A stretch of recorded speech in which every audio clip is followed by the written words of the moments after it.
بسم اللہ الرحمن الرحیم، السلام علیکم۔ عزت اس کی ہوتی ہے جو اپنی عزت کرواتا ہے۔ شہباز شریف صاحب فارم 47 کے وزیر اعظم تو بن گئے، لیکن حال یہ ہے کہ جب جاتے ہیں کسی عالمی سطح کے کسی بھی اجلاس میں تو یہ حالات ہمیں نظر آتے ہیں۔ اب اس تصویر میں آپ کو ڈھونڈنا پڑے گا کہ شہباز شریف صاحب کدھر ہیں۔ آپ کو دیگر لوگ نظر آ رہے ہوں گے اس میں، تو میں آپ کے لیے آسانی کر دیتا ہوں، میں بھی آپ کے ساتھ مل کر ڈھونڈتا ہوں کہ شہباز شریف صاحب فارم 47 کے وزیر اعظم کہاں ہیں۔ یہ طیب اردوان آپ کو نظر آ رہے ہیں ترکی کے صدر، ان کے پیچھے یہاں پر جا کر کہیں ہمارے فارم 47 کے شہباز شریف صاحب آپ کو نظر آئیں گے۔ یہ دیکھ رہے ہیں آپ یہاں پر، تو باقی آپ دیکھ لیجئے لوگ کھڑے ہیں نظر آ رہے ہیں۔ یہ ہو رہا ہے جی عرب اسلامک اجلاس، اور وزیر اعظم اسلامی جمہوریہ پاکستان شہباز شریف کا عالمی مسلم رہنماؤں کے ساتھ یہ گروپ فوٹو ہے۔ آپ اندازہ لگا لیجئے، یہ ہمارے تابعدار وزیر اعظم شہباز شریف فارم 47 کے المشہور مانگنے نہیں آیا لیکن مجبوری ہے۔ تو جب ایسے جملے آپ ان رہنماؤں کے سامنے جا کر بولیں گے تو پھر یہی حالات ہوں گے۔ اور محمد بن سلمان بھی دیگر رہنماؤں کی طرف تو دیکھیں گے، یہ محمد سلمان کہ جی ہو گیا فوٹو سیشن وغیرہ، اور اشارہ انہوں نے کیا ہو گیا، ہاں جی، تو سب کو دعوت دے رہے آئے۔ تو اردوان کو بھی لوگ پوچھ رہے ہیں ادھر ادھر، لیکن بدقسمتی سے کسی نے شہباز شریف صاحب کی طرف دیکھا بھی نہیں۔ بہرحال یہی صورتحال ہمیشہ نظر آتی ہے جب آپ نے اپنے ملک کے لیے کچھ نہ کیا ہو، اور جہاں جائیں گے وہ دیکھیں گے کہ جناب ہماری یہاں انویسٹمنٹ کیسی ہے، یہی کام ان کے بھائی صاحب بھی کرتے رہے اور یہ بھی، تو یہی صورتحال ہوگی۔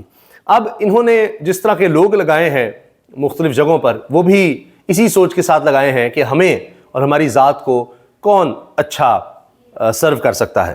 اب ہوا یہ ہے کہ داخلہ کمیٹی میں آئی جی اسلام آباد اور چیئرمین کمیٹی میں تلخ کلامی۔ آئی جی نے کہا اسلام آباد پر یلغار کو روکنے کے لیے پولیس لگی رہی۔ چیئرمین کمیٹی نے کہا کہ یلغار کا لفظ استعمال نہ کریں۔ آئی جی نے جواب دیا کہ کیا میں سوالوں کے جواب نہ دوں؟ چیئرمین نے کہا لڑ کیوں رہے ہو؟ اس پر تلخ کلامی ہو گئی، اور یہ تو عبدالقادر پٹیل ہیں، یہ تو پاکستان پیپلز پارٹی کے ہیں، اور یہ وزیر صحت بھی رہے، اور یہ عمران خان صاحب کے وہ پیشاب کے نمونوں سے پتہ نہیں کیا کیا نکالتے رہے ممنوعہ چیزیں، اور پریس کانفرنس کرتے رہے۔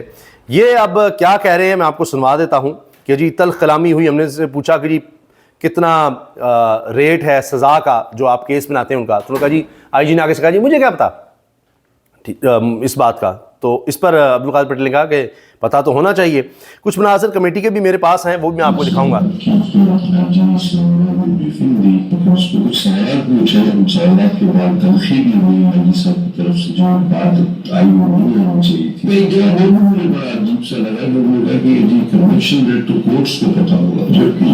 کنوکشن ریٹ کا کورٹس کو پتہ ہوگا، آئی جی نے جواب دیا، اور یہ خود کہہ رہے ہیں جی ہاں وہاں تلخ کلامی بھی ہوئی ہے، اور جو سوال پوچھے ارکان نے اس کا کوئی جواب نہیں تھا آئی جی کے پاس۔ آئی جی ان کو کیا سمجھتا ہے؟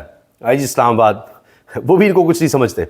تو یہ حال ہے، ایسے لوگ انہوں نے لگائے ہیں، وہ نہ پارلیمنٹ کو سمجھتے ہیں۔ پارلیمنٹ میں جو لوگ بیٹھے ہیں فارم 47 والے، وہ اپنے آپ کو بھی ظاہر ہے کیا سمجھیں گے، سب کو پتہ ہے، نہ ان کو کوئی اور کچھ سمجھتا ہے۔ وہ بھیڑ بکریوں کی طرح ہنکے جاتے ہیں کہ ان کو صرف کہا جاتا ہے کہ یہ 26ویں آئینی ترمیم پاس کرنی ہے، اور وہ کہتے ہیں جی جی کر دی۔ ہاں ان کو فنڈز مل جائیں گے، دیگر مل جائیں گے، جو تمہاری اوقات ہے وہیں تک رہو، اور تمہیں اسمبلی تک پہنچا دیا ہے، تم جیتے بھی نہیں تھے تو بس اسی کا خیال کرو۔ تو انہوں نے کیا کسی کا کہنا ہے، کیا کسی کا کرنا ہے۔ بہرحال یہ سب کچھ ہوا ہے جی۔ یہ کچھ مناظر بھی ہیں، یہ آئی جی اسلام آباد آپ کو نظر آ رہے ہیں، اور باقی لوگ بیٹھے ہیں، اور یہ سوال و جواب کا سلسلہ ہو رہا ہے۔ باقی ہاں مجھے لگتا ہے کہ یہ یہاں پر شاید اگر میں غلط نہیں ہوں، یہ ڈی سی صاحب بھی ہیں، یہ بھی ایم پی او جاری کرنے کے ریکارڈ بنانے والے، اور یہ اس حکومت کے لوگوں کی کارکردگی ہے۔ ان سے ایم پی او جاری کروا لیں، ان سے گرفتاریاں کروا لیں، اور آئی جی نے بھی کہا جی ہماری پولیس جو ہے وہ یلغار روکنے پہ لگی رہی۔ ہو سکتا ہے سوال پوچھا ہو کہ جی اتنی کرائم کی شرح کیوں بڑھ رہی ہے، اور یہ وہ کہا جی ہماری پولیس تو اس پر لگی ہوئی ہے تحریک انصاف کے خلاف۔ تو آپ لوگوں کا بھی یہی کام ہے، پارلیمنٹ بھی اسی کام پر لگی ہوئی ہے، تو ہمیں کیوں آپ کہتے ہیں۔ معروف پاکستانی بزنس مین اور بانی پی ٹی آئی کے قریبی دوست عمران چودھری انتقال کر گئے، اور یہ معروف بزنس مین بھی تھے، یہ بھی ایک بڑی خبر بنی ہوئی، اور جیو نے بھی اس کو شیئر کیا۔ بزنس مین اور بانی پی ٹی آئی کے قریبی دوست عمران چودھری انتقال کر گئے ہیں۔ اس بارے میں مزید تفصیل جانیں گے جیو نے، اور یہ بھی بتایا جا رہا ہے کہ کچھ عرصے سے کافی علیل تھے۔ آئندہ ستیار سے ستیار بتائے گا کیا تفصیلیں اور کتنے اہم شخص تھے پاکستانی کمیونٹی میں؟ جی یہاں پر سابق وزیر اعظم عمران خان اور بانی PTI کے جو قریبی دوست تھے عمران چودھری کا، آج یہاں صبح ان کا انتقال ہو گیا ہے، اور ان کی فیملی کے گھر والوں کے افراد نے یہ بتایا ہے کہ وہ کئی دن سے ان کی طبیعت خراب تھی اور یہاں دبئی میں ہاسپٹل میں زیر علاج تھے، اور عمران خان کے بارے میں کہا جا رہا ہے کہ جب وہ جاتے تھے دبئی تو انہی کے ہاں ٹھہرتے تھے۔ یہ عمران خان کے قریبی دوست، پرانے دوست کہے جاتے ہیں، اور وہ انتقال کر گئے، اللہ تعالیٰ ان کی مغفرت فرمائے۔ عمران چودھری، اور یہ دبئی کی بزنس کمیونٹی میں بھی ان کا ایک بڑا نام تھا۔ بانی PTI کا نام نشر کرنے پر کوئی پابندی نہیں، پیمرا نے باقاعدہ طور پر عدالت کو یہ آگاہ کر دیا ہے، لیکن پھر بھی آپ دیکھ لیجئے کہ عمران خان کا نام، تصویر، بیان چل نہیں سکتا۔ یہ سب ہو رہا ہے اس ملک میں، یہ اسی طرح سے ہی ملک چل رہا ہے، ایسی تو نہیں یہاں کے حالات اس طرح کے، کسی سے پوچھیں پتہ نہیں، یہاں تو انٹرنیٹ کو بھی شارک کاٹ جاتی ہے۔ شہباز شریف کا کہتے ہیں ہم 5G کی طرف بڑھ رہے ہیں، اور یہاں ایکس ہی بند ہے، ابھی اس کا بھی پتہ لگ جائے گا، جو ہی ٹرمپ صدر بنتے ہیں ان کی توجہ ادھر آ گئی تو ان کے بڑے تو کیا ان کے بڑے بھی کھولیں گے ایکس کو بھی، اور سارا کچھ ہوگا۔ بہرحال ابھی تو عمران خان کا نام نشر نہیں ہو سکتا، بات نہیں ہو سکتی، لیکن آپ دیکھیں گے انہی چینلز نے، یوٹیوب پر جو چینلز بنائے ہوئے ہیں وہاں صرف عمران خان کا زیادہ تذکرہ ہوگا، حتیٰ کہ یہ بھی ہوتا ہے کہ وہاں بھی خوشخبری عمران خان کے حوالے سے ضرور سنائیں گے تاکہ ویوز بھی لینے، لوگوں کو ذرا دیکھے بھی تو صحیح لوگ۔ قائمہ کمیٹی برائے داخلہ کے چیئرمین راجہ خرم نواز اور IG اسلام آباد میں تلخ جملوں کا تبادلہ۔ یونیفارم نہ پہنا ہوتا، یہ بڑا زبردست جملہ ہے جی، یونیفارم نہ پہنا ہوتا تو اجلاس سے اٹھا کر باہر بھیج دیتا، لیکن وردی پر لگے جھنڈے کی عزت کی پرواہ ہے، راجہ خرم نواز کا IG کو جواب۔ قائمہ کمیٹی برائے داخلہ کے اجلاس میں ارکان کے سخت سوالات پر IG اسلام آباد غصے میں آ گئے، اور اس دوران تلخ جملوں کا تبادلہ بھی ہوا۔ IG صاحب سے کیوں بھائی آپ سخت سوال کر رہے ہیں، مت کریں۔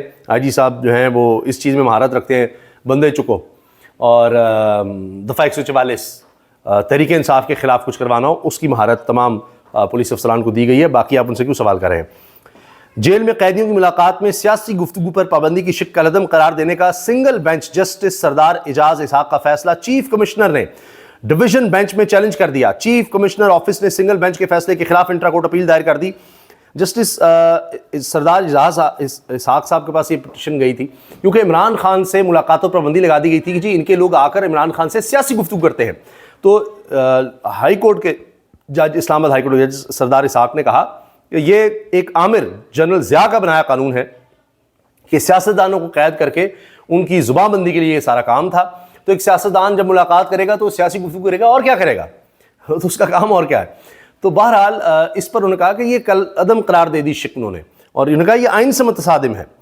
تو اب ہوا یہ ہے کہ ایک دفعہ پھر حکومت نے کام کیا کیا ہے، اپنے چیف جسٹس جن سے پہ ہمیشہ ان کو امیدیں بھی رہی ہیں اور وہ بڑے پورے اترے ہیں، اسلام آباد ہائی کورٹ کی چیف جسٹس، ان کی عدالت میں کیس لگ گیا ہے۔ جیل میں اہم خبر ہے، جیل میں قیدیوں کی ملاقات میں سیاسی گفتگو پر پابندی کی شق کالعدم قرار دینے کا سنگل بینچ کا فیصلہ ڈویژن بینچ میں چیلنج۔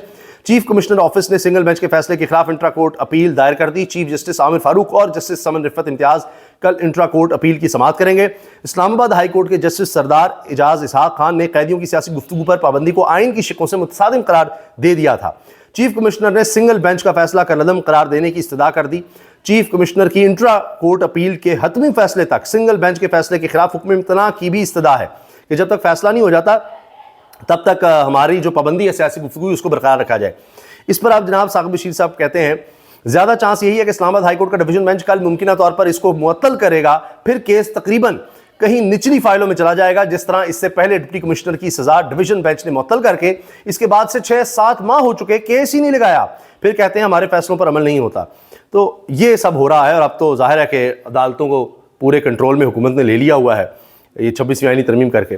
باقی جناب ایک اور بری خبر ہے پاکستانی قوم کے لیے، پنجاب کی 4 ڈویژنز لاہور، ملتان، فیصل آباد اور گجرانوالہ میں 17 نومبر تک لاک ڈاؤن نافذ کر دیا گیا۔ آج سے مارکیٹس رات 8 بجے بند ہوں گی، تمام شاپنگ مالز، دکانیں، ریسٹورنٹس آج سے رات 8 بجے بند ہوں گے۔ ریسٹورنٹس کی آؤٹ ڈور ڈائننگ پر بھی پابندی عائد کر دی گئی۔ فارمیسیز، میڈیکل سٹورز، لیبارٹریز، بیکریوں کو استثناء ہوگا۔ تو یہ اب رات 8 بجے ہی لاک ڈاؤن لگ جائے گا۔ 17 نومبر تک لاک ڈاؤن ہے، سب کچھ بند ہے پنجاب میں۔ اس سے پہلے سکولز بند، دفاتر میں 50% تک حاضری، یہ نوٹیفیکیشن کی کاپی بھی آپ دیکھ سکتے ہیں اسکرین پر۔ تو یہ حالات ہیں۔